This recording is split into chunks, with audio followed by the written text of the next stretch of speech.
సామాన్యులకు అన్యాయం జరిగితే లాయర్ న్యాయం చేస్తాడు.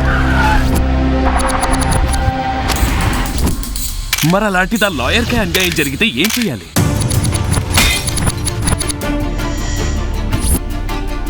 వంద మంది దోషులు తప్పించుకున్నా పర్వాలేదు, ఒక నిర్దోషికి శిక్ష పడకూడదు అంటారు.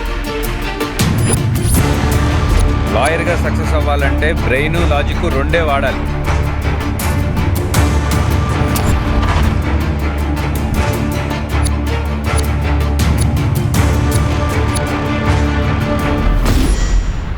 మీ నాన్నకు కావలసింది నువ్వు కేసు గెలవడం కాదురా, ఒక నిజాన్ని కాపాడడం.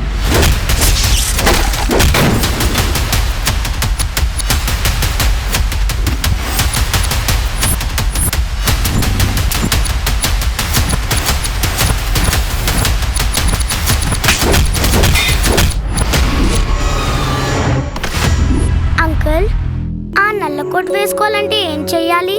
ఆ నల్ల కోట్ వేసుకోవాలంటే లా చదవాలి.